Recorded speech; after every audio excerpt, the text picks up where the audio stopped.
Can you hear me? I pray that my words reach you like a thread of light in the dark before it's too late. The path you are walking is treacherous. You will soon reach a point of no return. It's just a matter of time. Mark 13:22. Beware of false light.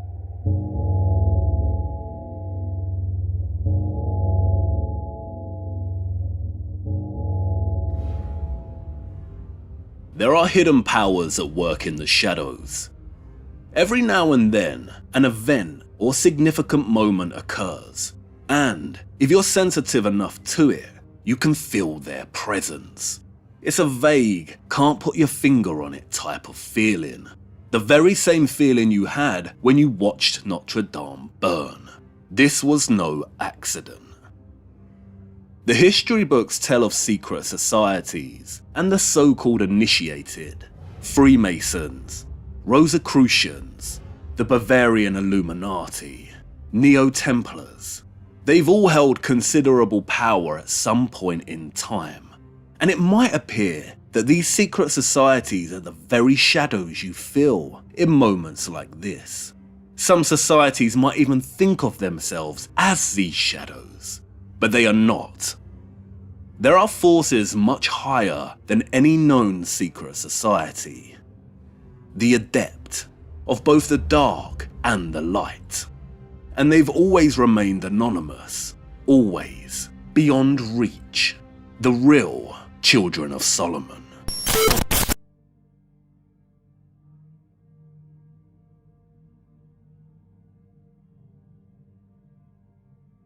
Do the medieval cathedrals hold a great secret? Did they dig deep into the earth and create crypts to bring forth living waters that could heal? Or to establish a connection with the electric telluric currents? Maybe even to study the astronomical burning waters? And if so, then there should be clues or keys above ground, outside of the crypts, that suggest so. A significant key, stained glass, and the riddle of light. There is only one historical description of European stained glass making from medieval times. Just one, and it was rediscovered in the 1700s. Relatively little is known about stained glass windows in England, predating circa 1170. The use of early stained glass is not well understood. And this is because not much of it still exists today. It is extremely rare. This not only shrouds stained glass in mystery, but has also led some to speculate that the original glass was actually created for a different purpose altogether. For the true stained glass window appeared suddenly in the first quarter of the 12th century, and vanished towards the middle of the 13th. Just like Gothic itself, the stained glass window and true Gothic are inseparable. Like true Gothic, the window is a product of high science, a product of alchemy. What does that mean? True stained glass and true Gothic. It suggests that the original Gothic cathedrals, which arose during the 1100s, used to be more authentic in some way. And this authenticity just up and vanished around the mid-1200s. After the middle of the 13th century, men can still build on the crossed ogive, and even push the technique to astounding lengths of virtuosity. But it is no longer anything but that. Man the architect expresses himself in stone, but it is no longer the word. The glazier may paint his bit of glass with the highest skill, but it will never be anything more than painted glass. True Gothic is more than just art and style, more than architecture. After the 1200s, Gothic structures may have continued to push the limits of height, decorative carving, and painted glass. They did, but they were no longer being built for their original purpose, function, or meaning. True Gothic is the word. It is the spiritual and the alchemical. Alchemy is a natural philosophy. It can be interpreted as the process of transmutation by which to fuse or reunite with the divine or original form. This implies that at one period in time, the cathedral, as a form, functioned or performed on a transmutational or transformational level, seeking to create and connect with the divine. To transmute means to change or alter in form, appearance or nature, especially to a higher form. It means to change one thing into another thing. And the arch here illustrates what could be classified as an alchemical arch. Can you hear me? Yes. You can? Really? What on earth? This is a key. Massive. Architects can push arches to the stylistic limits, but as we see here in Liverpool Cathedral, the right kind of arch is able to carry the sound of a whisper and amplify it to such a degree that the person sitting at the opposite end can hear it loud and clear. It transforms the whisper. That is true Gothic in action. It doesn't matter that Liverpool Cathedral is a relatively modern structure. It honours the Gothic's functional, alchemical form. Many new cathedrals and churches may have modern crypts, in keeping with the form's historical style. But are these modern crypts connected to water in the form of wells or otherwise? Water that's been transformed under the earth by the telluric currents? If not, then they cannot be classified as true. So what of stained glass? What could make it true? Light, if we are able to believe both tradition and modern science, is a combination of two things. On the one hand, luminous vibrations, and on the other, a particle of energy. This, in the sun's light, is active, penetrating, sterilizing, and relatively dangerous to life. Human bodies defend themselves against it by a process of pigmentation, which is strongly the fashion today. Its action is such that no alchemical experiment can be attempted in the light of day. No more than the experiment in human alchemy, which is initiation. As alchemists seek protection from the sun's light for their work at the furnace, so initiation requires the protection of cavern or crypt. One may then ask oneself whether alchemical glass, endowed with strange properties that it exposes to the light, does not constitute a filter, which, while it lets the luminous vibrations through, retains a particle of energy that is harmful to the evolution of man within the temple. And one may ask oneself whether the leaded glass of antimony of Romanesque churches was not a first experiment in this direction. What Charpentier is describing here is the profound duality at the heart of light. Light can be analysed as both a particle or a wave. The sun makes life possible, it makes everything grow, while at the same time it can be extremely dangerous and destructive. It provides us with the vitamin D essential for health, but it can also cause significant pain by burning our skin, or even kill through dehydration and heat stroke. Describing Rembrandt's Dr. Faustus, Victor Hugo outlines this exact duality. This Kabbalistic sun seems to tremble as one looks and fills a pale cell with its mysterious rays. It is at once horrible and beautiful. This is why both Christ and the King of Babylon are described as the morning star in the Bible, one the light of life and the other the destructive horror. And it's because of this paradoxical duality inherent in light that no alchemical experiment can be attempted in the light of day. Alchemists seek protection from the sun's light for their work. Could true stained glass actually have acted as a filter, which, while it lets the luminous vibrations through, retains a particle of energy that is harmful to the evolution of man within the temple? Just as the scientists dig deep underground to protect from cosmic radiation and isolate their particles, We have a similar image here.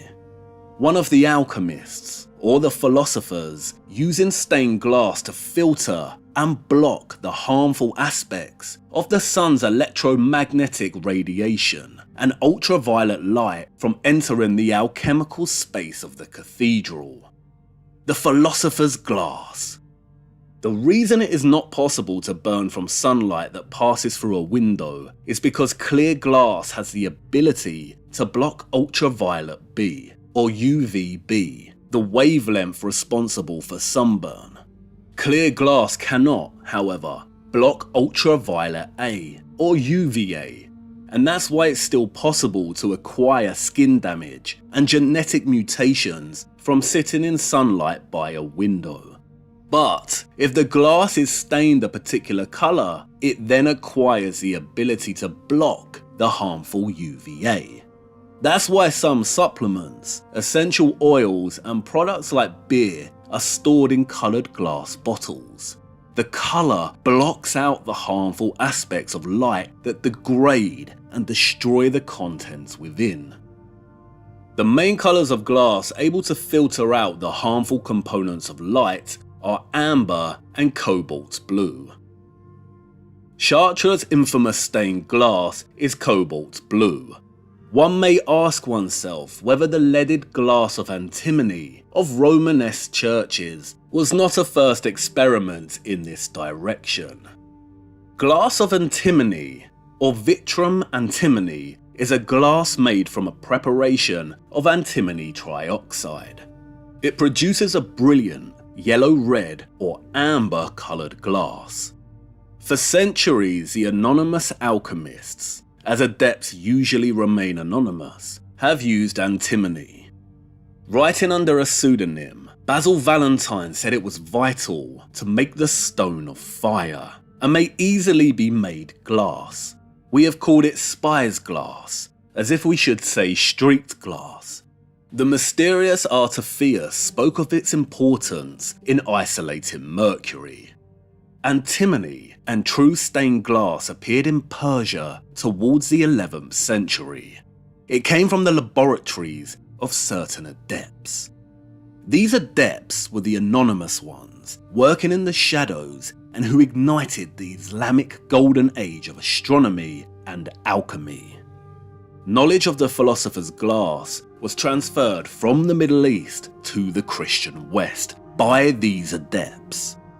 The origin of the word antimony is unknown, but folk etymology tells us it stems from the Greek antimonachos, meaning monk killer, and the French antimoine, meaning monk's bane. Both refer to antimony's poisonous potential if handled improperly. The very memory ingrained in these folk roots informs us that Christian monks were not just tilling fields and reciting passages. No, they were very much practicing alchemy. And the glazier was not just anybody. They were allowed to carry a sword. It was the art of window making that ennobled them as students of the great work. This was the true nobility of the philosopher or adept, and the external sign of chivalry could only be conferred by an order of knighthood. The guild of window making was no joke. It could elevate someone to the class of knight. Why? Cobalt blue and antimony amber red may not have been the only compositions by which the true philosopher's glass could have worked. No chemical analysis has so far, to our knowledge, penetrated the mystery of the Gothic window.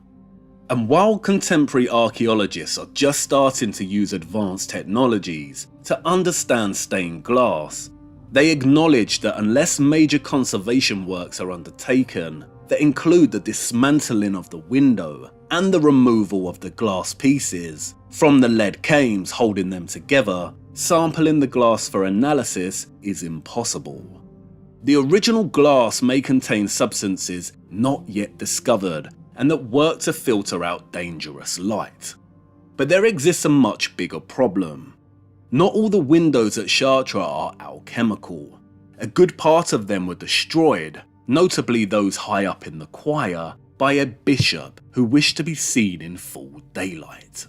This was in the 1700s, the same era in which the only medieval text on stained glass was rediscovered. It's a frustrating fact to face, but the majority of medieval cathedrals and monasteries have either been destroyed or forever changed in ways that make it extremely difficult to understand what their original forms were like. Some of the oldest surviving stained glass in the world dates from the Romanesque Norman cathedrals. The first thing you notice when walking around a Romanesque cathedral is just how dark it is inside. It's as if they were deliberately constructed to be dark, to let in as little light as possible, and they rely heavily on artificial lighting to illuminate the space. Conventional history tells us that the Romanesque builders had not discovered the pointed arch yet, and therefore could not solve the problem of getting more light into their cathedrals. The pointed arch allows for thinner and taller walls, and as a result, larger windows. But Romanesque and Norman decorative arches show that they were fully aware of both rounded and pointed geometry. It seems absurd of them to just wait hundreds of years before using it to achieve the height and light that they desired. A more simple and realistic explanation is that the Romanesque or Norman cathedrals were deliberately constructed to let minimal light in. After all, only the choirs, the musical east end of these Romanesque cathedrals received a Gothic upgrade. Not the entire structure, the rest remained dim and dark. Why did the choirs get upgraded? Nor was it for technical reasons that Romanesque churches were no longer open to the light. A large number have no opening on the choir, but a dome niche over which a curtain could be drawn, as in Solomon's Holy of Holies. How interesting, the original choirs had no openings. Was the choir the location where the alchemical activity was primarily conducted? And could this be where the term dark arts or black magic stems from?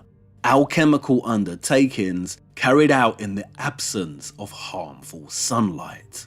Art that had to be performed in the dark, that required the philosopher's glass to filter aspects of the light. And what exactly could have needed protecting from the light? The living waters, the burning waters, the great work, or something else? Has the true, original meaning of dark arts been corrupted to hide its historical significance? It was not for the simple purpose of disguise that early masses were said in caverns or catacombs, then in crypts, then in temples of stone that reproduced the crypt above ground. This was done in all religions anterior to Christianity. The Greek mysteries were enacted at night. Unlike the Gothic, Romanesque Norman windows are very small. The oldest stained glass in cathedrals is the Romanesque glass. It features a lot of blues, reds, and ambers. Chartres blue is also termed Romanesque blue.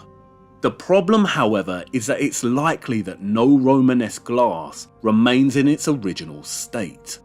The oldest at Chartres are the lancet windows and La Belle Verrière, which shows Our Lady, the Virgin in blue. All three of these windows were originally made around 1145, but were restored in the early 13th century and again in the 19th. The glass pieces themselves may be old, but that does not mean that the arrangement and images are original. Glass was both expensive and fairly flexible, in that it could be added to or rearranged, and seems to have been often reused when churches were rebuilt in the Gothic style. Some of the earliest English glass, which make up the Tree of Jesse at York Minster, has been recycled in this way. Recently, archaeologists discovered that the figure of Nathan at Canterbury Cathedral is actually one of the oldest in England, dating to the 1130s. What is unknown, however, is whether the subject matter of the Nathan figure was preserved from its original context, or whether the figure was a portrayal of someone else.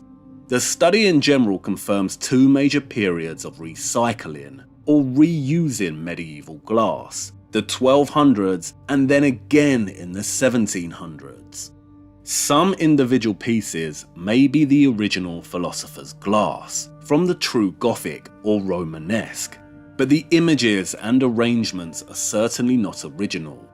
As the 1200s unfolded, the original glass was reused and continued to be recycled in the centuries that followed.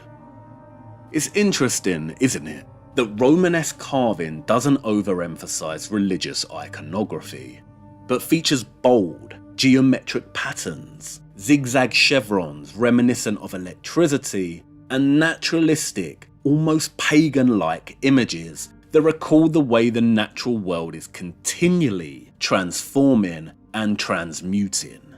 Did the original glass contain similar imagery?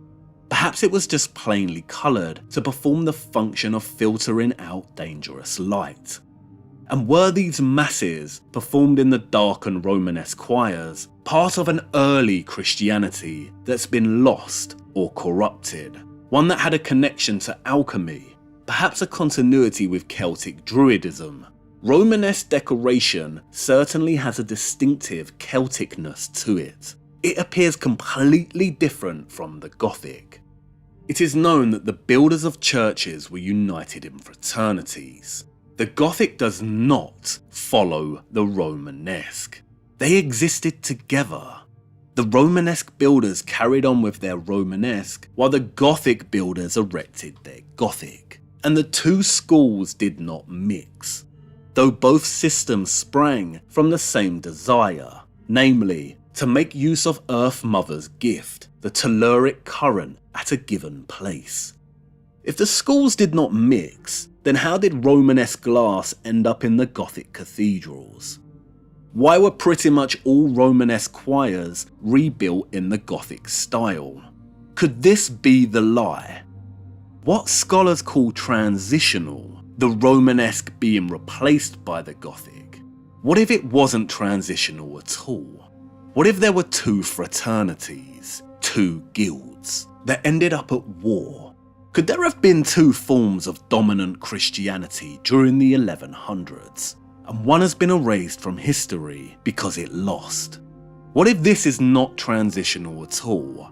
What if this is the stamp, the bloody mark of the winner?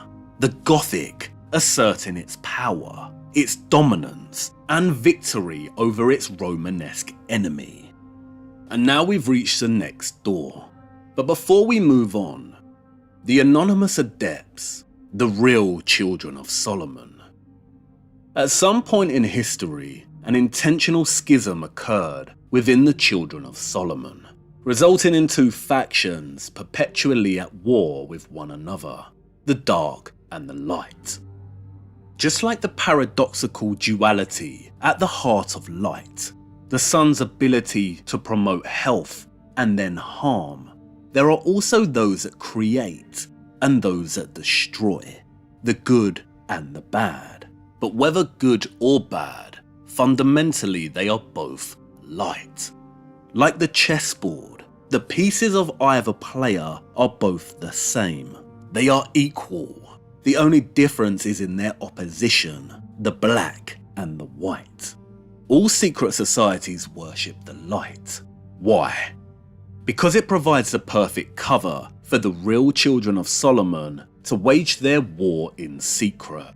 And it's through this war that the Trinity of Light is accomplished. The sun makes life possible, but it has the ability to destroy that life too. And it's in this destruction that reproduction or regeneration occurs. After several years, the forest's fertility has declined, and it is full of harmful weeds. But the ashes of the fire that ravages and burns it to the ground restores its lost fertility. It grows back stronger and more fruitful. Growth, destruction, and reproduction. The Trinity of Light. If there were two fraternities, two guilds, two Christianities at war with one another, then the children of Solomon were responsible. Do the cathedrals themselves and the scars upon them tell the story of this war? Come, let's go. The next door awaits.